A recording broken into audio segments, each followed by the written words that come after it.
Hello and welcome to the Medical Sales Podcast. I'm your host, Samuel, founder of a revolutionary medical sales training and mentorship program called the Medical Sales Career Builder, and I'm also host of the Medical Sales Podcast. In this podcast, I interview top medical sales reps and leading medical sales executives across the entire world. It doesn't matter what medical sales industry, from medical device to pharmaceutical to genetic testing and diagnostic lab, you name it, you will learn how to either break into the industry, be a top 10% performer within your role, or climb the corporate ladder. Welcome to the Medical Sales Podcast. And remember, I am a medical sales expert sharing my own opinion about this amazing industry and how it can change your life.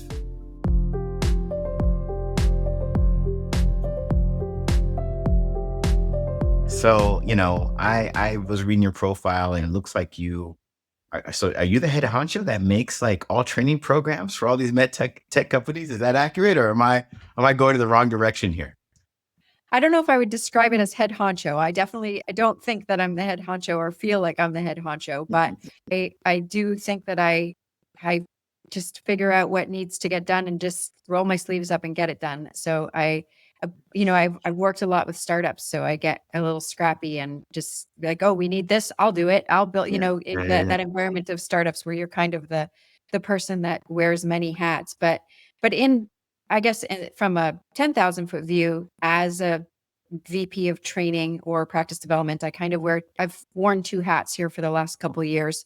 Mostly my career has been in training, but I have evolved into also running teams for practice development. But I would say that, simply put, my job is really to kind of make sure that the sales team knows their stuff.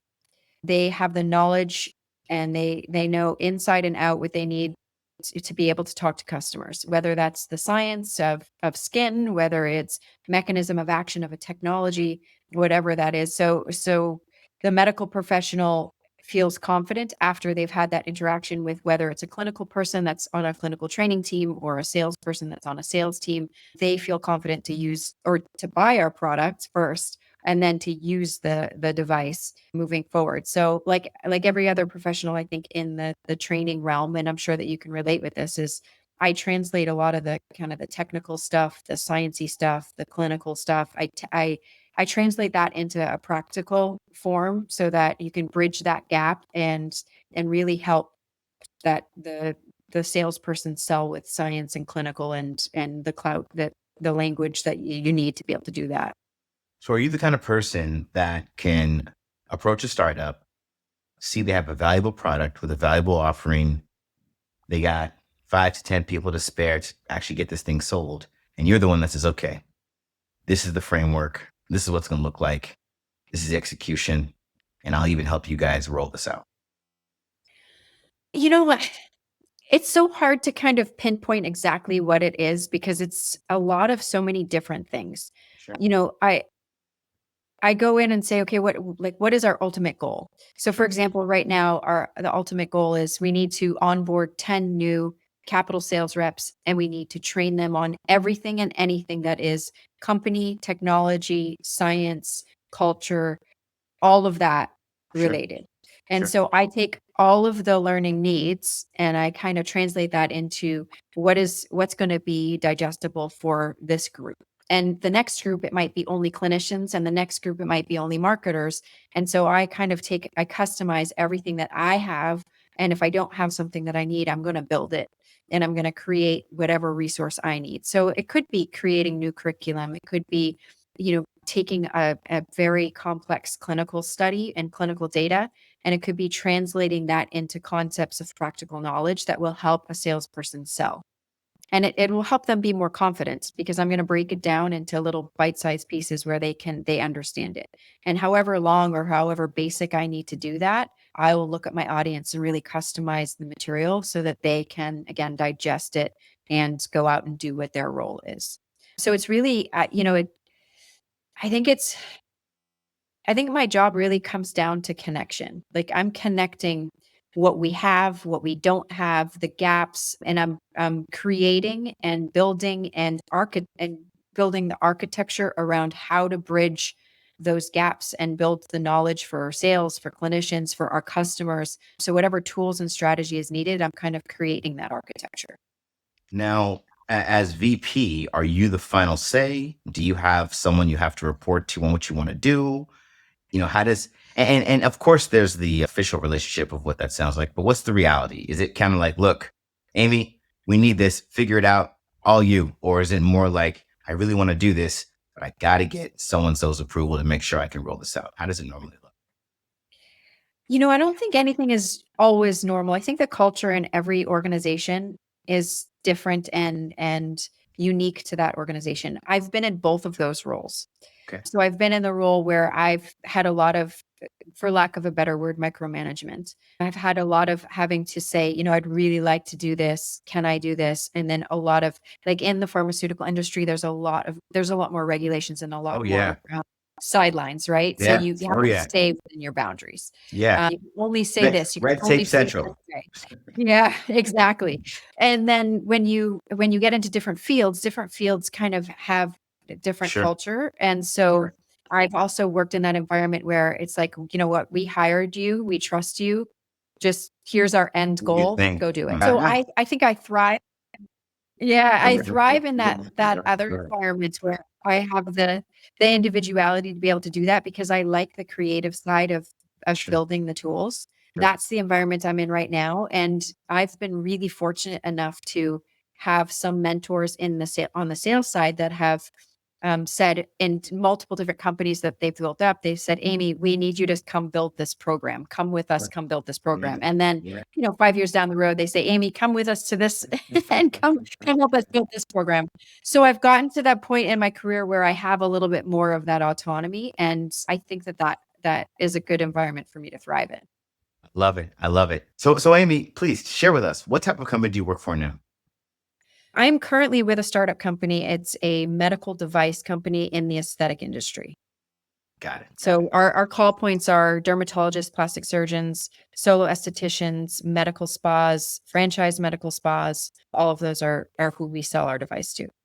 Oh, that's cool. So, okay. So I got to ask, how many different industries have you worked in within medical sales? That's a good question. So I had a kind of like this back and forth in my career, which kind of lends into one of the pillars of what I believe in. You asked me, like, what advice do I give to reps?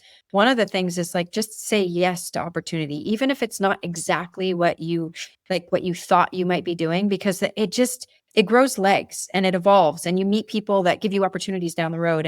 And so I feel like that's something that how my career kind of transpired. So I started off being asked to learn how to be a surgical tech. And I was working in a medical office and somebody I knew just said, would you be interested in being a surgical tech? I didn't even know what a surgical tech was. So somebody at the office or a stranger to the office?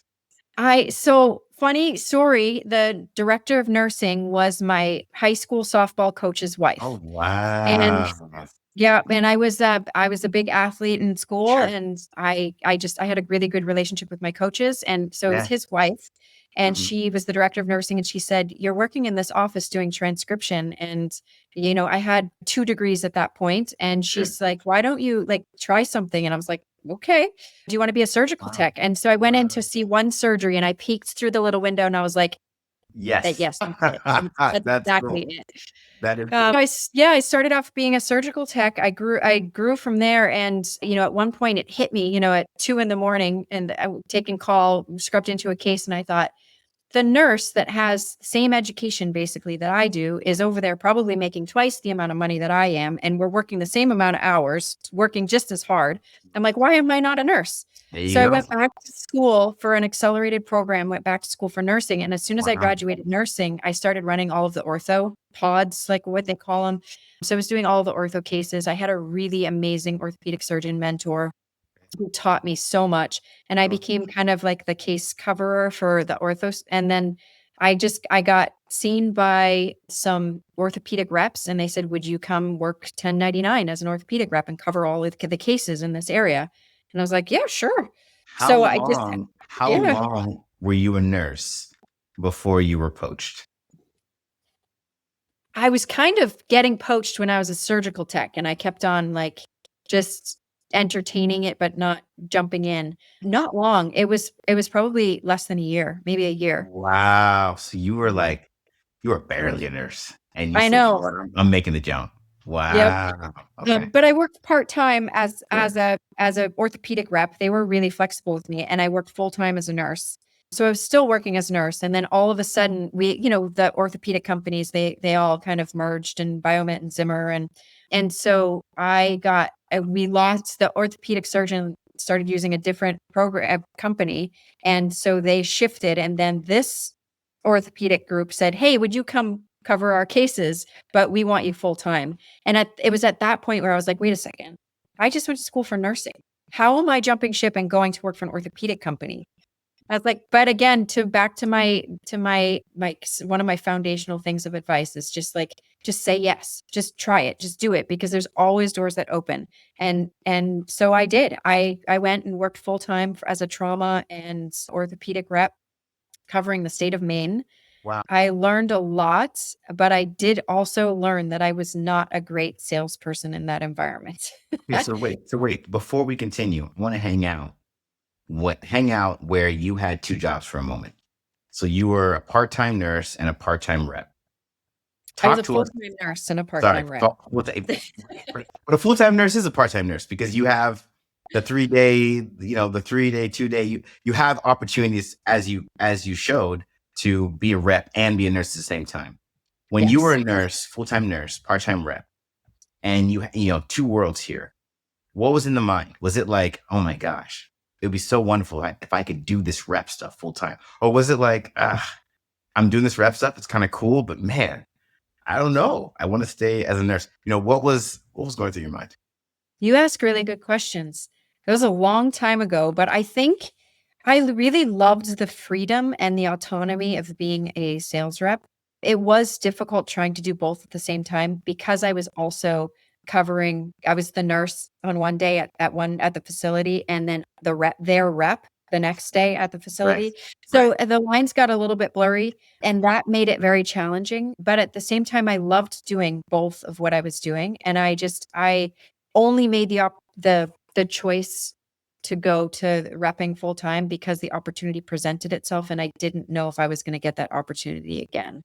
Okay. And, So and I was like, I can always come back to nursing. sure. And were you convinced of the opportunity, or you kind of knew that this could be a big thing if you went to the full-time rep?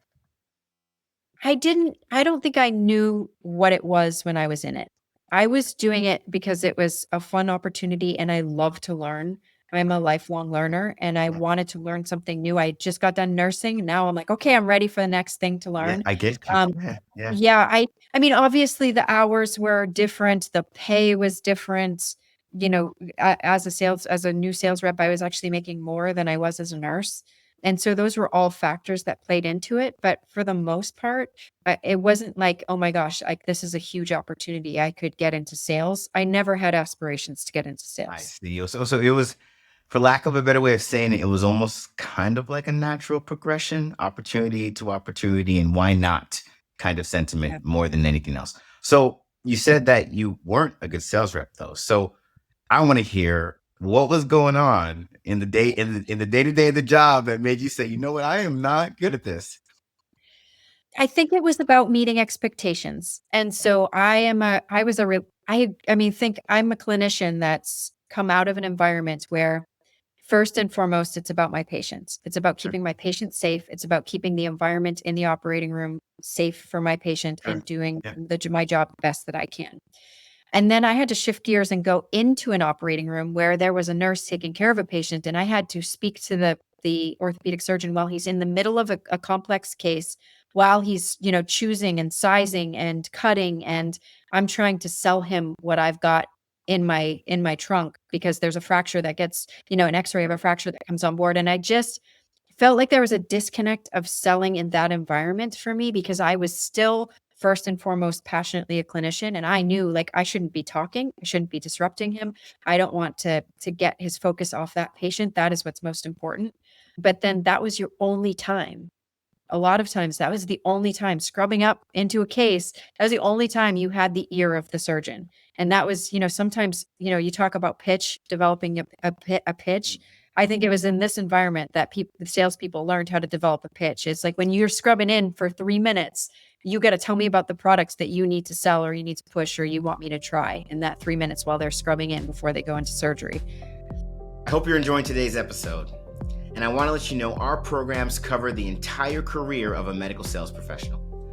From getting into the medical sales industry, to training on how to be a top performer in the medical sales industry, to masterfully navigating your career to executive level leadership.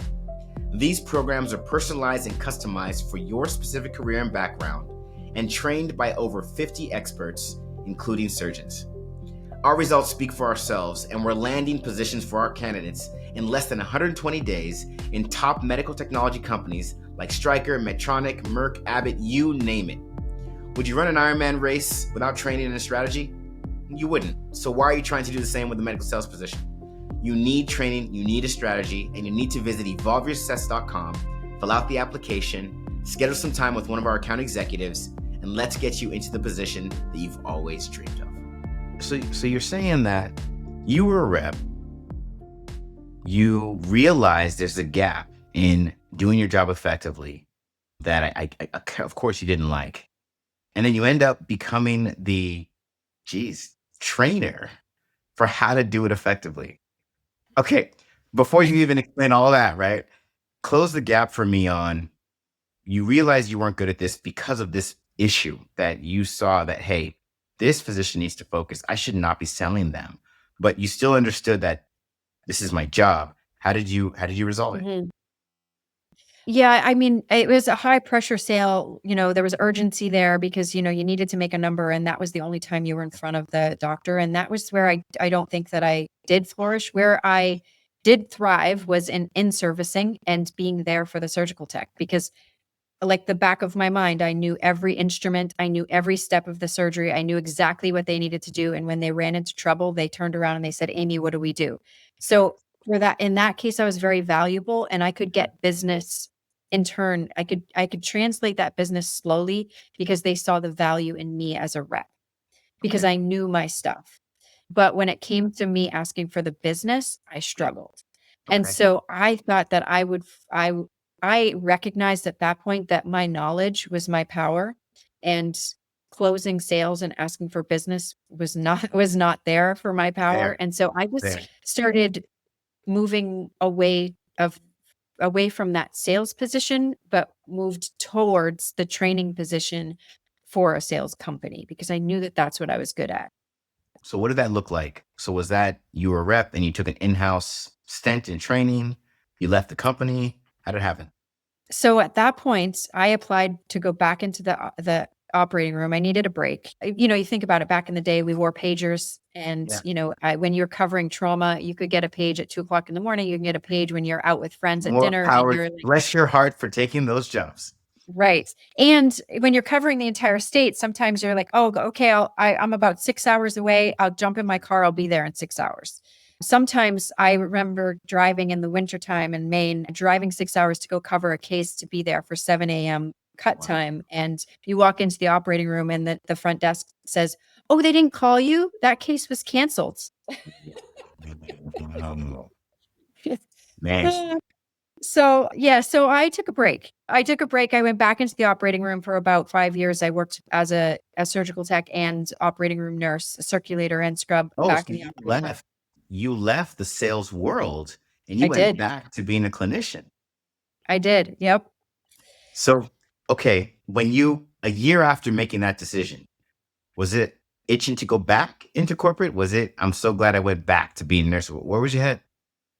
For a little while, I really liked the regular schedule and being able to have a life and being able to plan and not being, you still take call when you're a nurse in the operating room, but you at least plan that call and you can say, you can take days when you don't have to be on call. So I needed the break and I liked it, but I was itching in a sense because there is a lot of autonomy and freedom when you're a rep. You know what your case schedule is, but you know what, you can drive there. And if you're on the road for 3 hours, you can call your parents and catch up, you can call your friend and catch up. Whereas as a nurse, you're punching in, you're Sure. working hard. They work Sure. so hard. Sure. And then you're punching out for a 30-minute lunch. It can't be 29 minutes and can't be 31 minutes. You're punching out for your 30-minute lunch and you're right back at it for a 10-hour day. Yeah. So I did love the kind of that freedom and the pace of being a rep a little bit more than the nursing environment, but there were so many things in the operating room that I absolutely love too. The fast pace, the trauma, the something new every day, something different every day, taking care of the patients, the connection with the patients. You don't get that when you're a rep. So there was good things and bad things about both roles that I really liked. So when did you turn this into being a curriculum creator? That one I cannot take credit for. This one fell into my lap. And this is, I think at this point, this is where my career really started. The other stuff was just kind of like the building blocks. The transition that happened after this was really, I think, where my career started building. I got a call one day from someone in my position now. So she was at the time, I believe, a director of training and education for a medical device company in aesthetics. I knew nothing about aesthetics. They said, Botox. And I thought, oh yeah, for the vocal cords. I knew nothing about facial aesthetics and, radio frequency and lasers. And it was completely new world. I just got a call one day and they said, we saw your resume on Monster. We think you'd be a great, and I was like, my resume, it hasn't been online for 5 years, and said, well, we think you'd be a really great fit for our organization. Would you fly to San Francisco and interview with us? And again, I was like, I'm not looking. I'm not interested. I know nothing about this. I don't want to be on the road traveling. There was all of these no's in my brain. But then I said, well, why not? So I flew to San Francisco, did 5 interviews, took a red eye home, worked the 10-hour shift the next day. They offered me the job and I was like, uh-oh, now what? And it was a training job. It was a clinical installation trainer. And so you're going into the office, you're training the medical staff on how all the technical aspects of the medical device. That's theory, that's the didactic, that's skin basics and skin histology, it's mechanism of action, it's all of that. And that is where I fell in love with training. I had done it with orthopedics and in servicing, but I really fell in love with training in this role because that was what I was doing every day. So it wasn't training the sales reps, it was training the actual accounts. It was training the actual accounts until I made a name for myself and I was recognized as a very good educator. And then I started, At that company. At that company, yeah. And so they sent me to Canada, Australia, Amsterdam. They had me go train all of their global distributors. I started training all new clinicians, all new clinical educators into our organization. And then I also ran new hire training. So every new sales rep that came in, I started training. So you were training sales reps at that time. You were doing both. Okay, so again, take us to when you first started training the sales reps and you had your first successful training class. Was your head now, this is my passion, I have found it, all engines go, or was it a little bit more nuanced? Yeah. It was both of those things. I think my passion it was very much rooted in the fact that, one, I love to learn, but also because I was so successful doing it every day and I was so appreciated and valued. I had the Australian distributorship. They were the ones who asked permission from my company to pay for everything and fly me over to Australia for 2 weeks because they saw the value at new hire training. They saw the value in what I could bring to their organization. So those little wins and people acknowledging that I was really good at this, I think that's what fed my passion. And when I realized that I was providing value to sales reps that I didn't even see at the time, but I kept on having these successes where people were asking for me and I was, winning awards and I realized like there's a reason why I'm doing this and it's because I'm good at it, and that kind of naturally developed into this passion for it. Does that make sense? Oh yeah. The sales enablement whisperer. I'm all over it. I love it. So let's talk about it.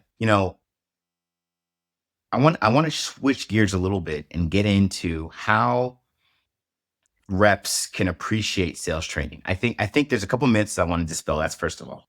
Okay. And maybe it's not a myth. You're gonna educate all of us right now. So, people say, oh yeah, when a company's cracking down and cuts have to be made, sales training is the first to go. Now, I've heard that my entire career, but when I really think about it, especially now with having a company myself, I almost think that I'm not sure that's true. That can't make sense, because if you get rid of the training department, what in the world are you going to do with your representatives when a new launch comes, when you're trying to drive this goal and the gap can be closed, but you're not sure how you're going to close it? I'm assuming that's when the training department comes into play. Speak to that. Is that a myth? Is that true? What are the realities around that? I've heard that. I've heard that also. I've been at organizations where when things maybe look a little unstable, they say, well, sales like training might be the first to go. So I've heard it, but in reality, my experience has always been exactly the opposite. Right? It's been the opposite because I have shown and built value around learning and enabling them to sell with through knowledge. And I feel like, and I've also been through restructures of companies, and my team was the one that were the ones that were the most valuable. Sure. Because at the end of the day, you still have to service your customers, you still have to Right. train your customers. And if your customer's not using your device and your salespeople can't sell your device because they don't have the knowledge, then I mean, really, it starts with the training. Right. So I wouldn't say necessarily it's a myth. It just hasn't been my experience at all. Sure. Sure. Okay. Fair. So let's talk about it then. So with sales training, you were a rep, and I'm sure as a rep, you would hear people say, "We got sales training." Oh man, especially the seasoned reps, right? Oh gosh, another sales training. Okay, what are they going to try to? Who are they bringing out this time, or what's the new spin this time? Talk to us about how should reps really look at sales training in their organizations, and I'm sure out of all people, you probably understand the value the most. Why is it that reps need to be really intentional about the training that their companies offer, and what it can really do for them? Speak to us as best you can about that. Oh my gosh, how much time do we have? you know, I think I could write a book on this. I mean, at the very, very foundation, like the basics. sure. I mean, it's so important to learn your product inside and out because like confidence comes from knowledge and confidence sells. People buy from someone who believes in what they're selling and knows their product and can answer questions and be confident about their answers. So, I mean, just that from the like again, from the very basic, like you need to understand and know your product.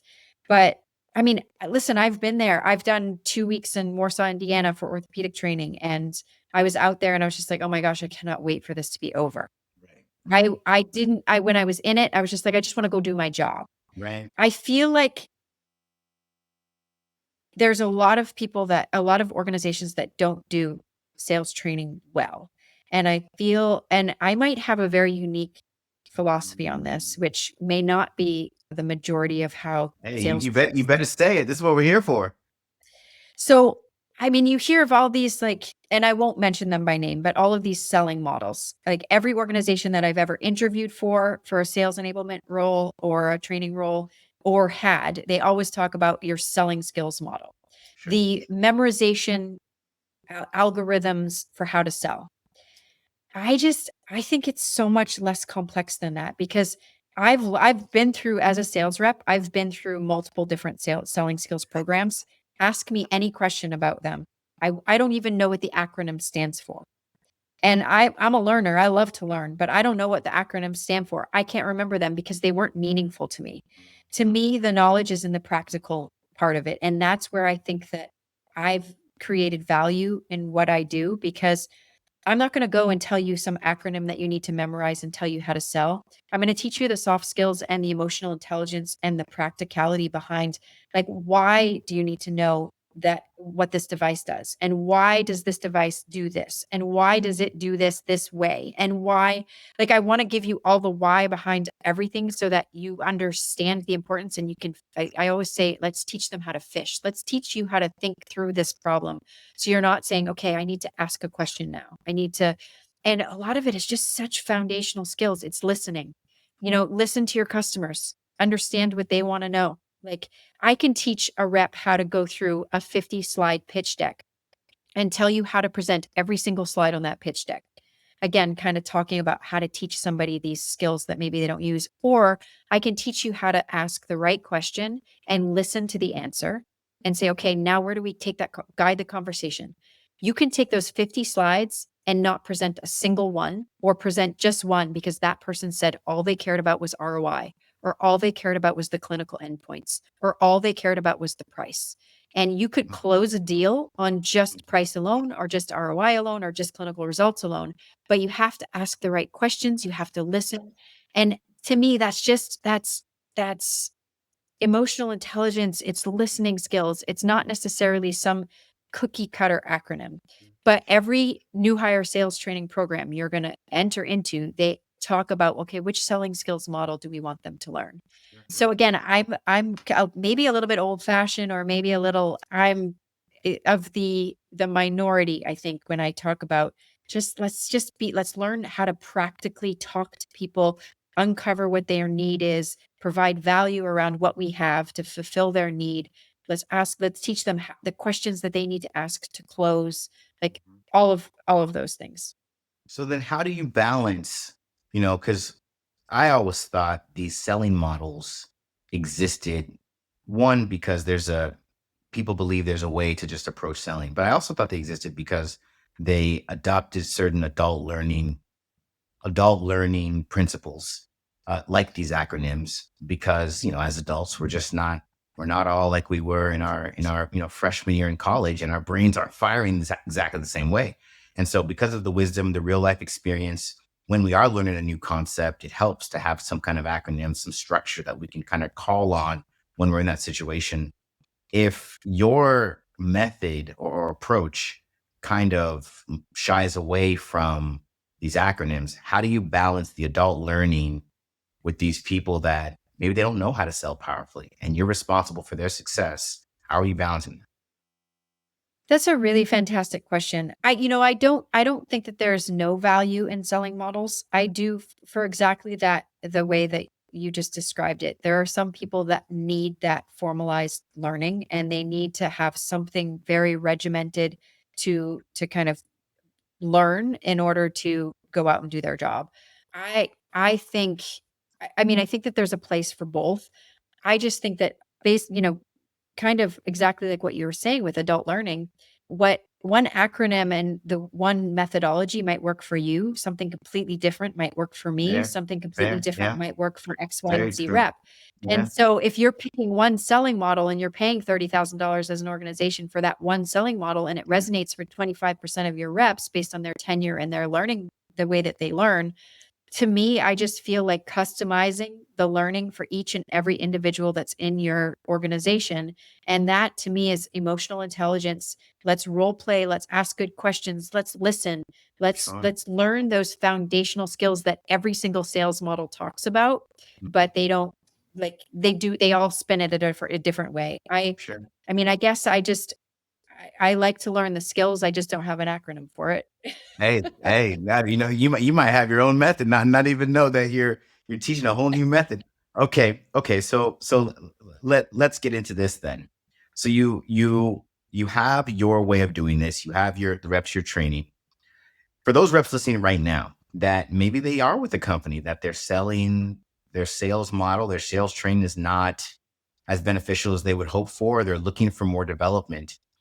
For those who are listening right now, what would you advise? What would you advise to someone listening right now if they were listening to the episode and said, wow, I love what Amy's talking about. I want to show up the way Amy helps her reps show up. What can I do? What would you advise? Well, first, I do think that you should master the selling model that you are using and learn it. But I also think that you have to go a little bit outside of that. I think it's all about being curious and wanting to show up. I'll use your words. If you care and you want to show up, you're going to want to be better. And that goes back to being a lifelong learner. If something's not working for you, figure out, okay, who do I have to reach out to? What classes do I have to take? What articles do I have to read? Like, if I know that I need to get better with this, I'm going to feed myself information in order to grow in that area. I hope you enjoyed today's episode. And remember, I have a customized and personalized program that gets you into the medical technology industry as a sales professional, or any type of role for that matter. Become a top performer in your position and masterfully navigate your career to executive level leadership. Check out these programs and learn more at evolvesuccess.com by visiting our site, filling out an application, schedule some time with one of our account executives, and allowing us to get you where you need to be. Stay tuned for more awesome content with amazing interviews on the Medical Sales Podcast.